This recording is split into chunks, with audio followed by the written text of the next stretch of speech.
Yan.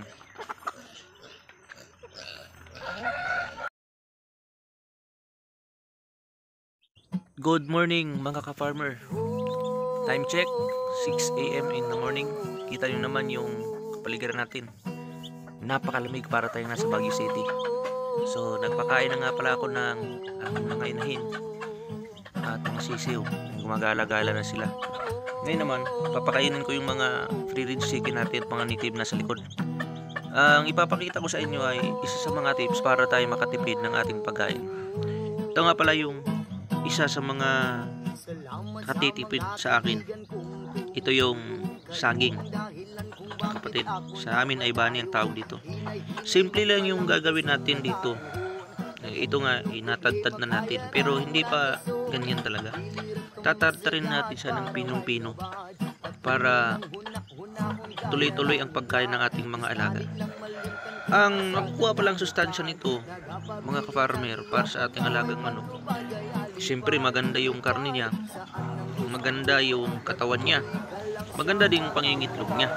Kaya kung wala pa kayong saging, mga ka-farmer, bago kayo magsimula mag-alaga ng manok, magtanim muna kayo ng maraming saging. Kasi isa ito sa paraan para tayo makatipid ng ating patuka, lalo ngayon napakamahal ng feeds.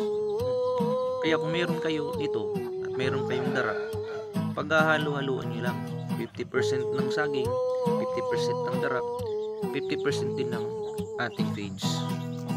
Kaya isa ito sa mahalaga na protina para sa ating mga manok.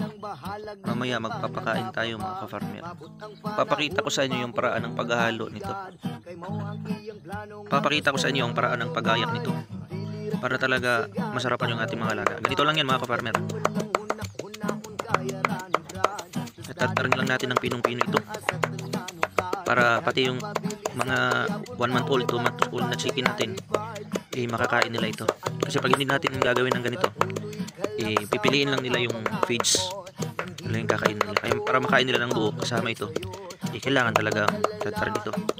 Kailangan talaga ng sipag at syaga mga ka-farmer para makapagpakain tayo ng ating mga manok. Yan dapat natin gawin. Yan dapat maaga kayo talaga magayak ng saging pagpakain sa mga alaga. Pero pagka meron kayong seeder, madali lang naman ito. Sa ngayon wala pa mag-iipon pa tayo. Wala mo. Ito muna. Mano-mano muna natin gagawin.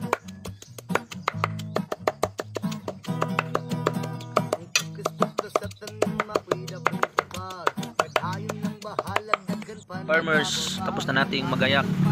Gayat itong ating patuka na saging. So, lalagyan na natin ngayon ng darak tsaka ng commercial feeds at papakain natin sa ating mga alagang manok. So, tayo na. So, ito yung ating darak. Kakaunti na lang yung darak natin, mga ka-farmers. Pero kasya pa ito ngayon at mamaya. Lagyan natin.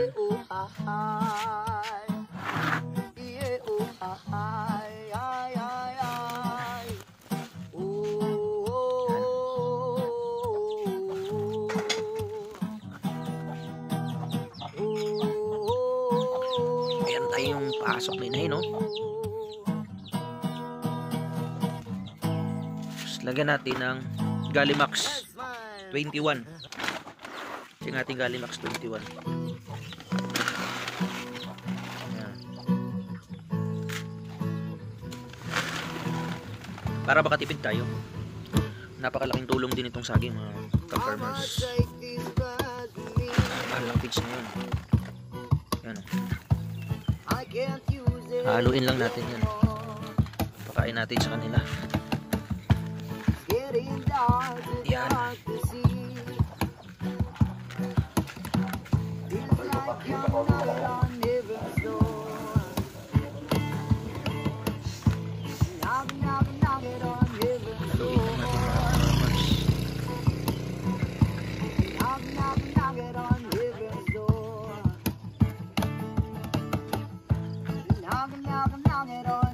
Knock it on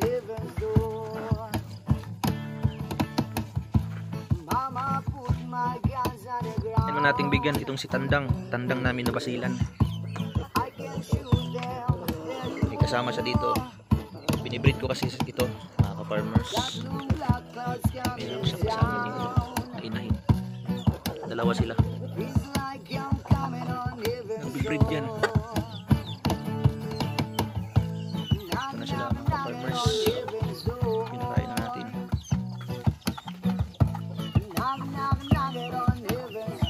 Ganado sila eh.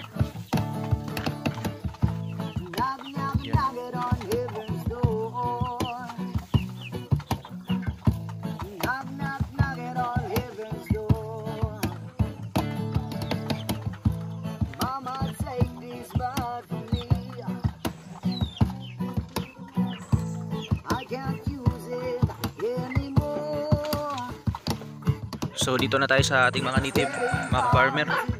Ito na, sa kalukuyan ko pinapakain sila. Tingnan nyo kung gaano sila kalakas kumain ng tarak na may halong saging.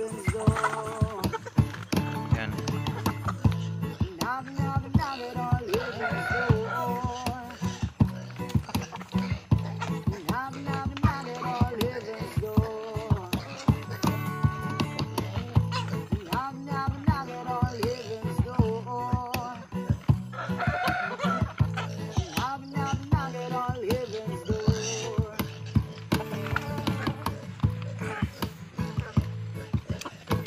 So para tipid tayo sa feeds, tipid tayo sa patoka, yun yung gawin natin mga ka-farmers.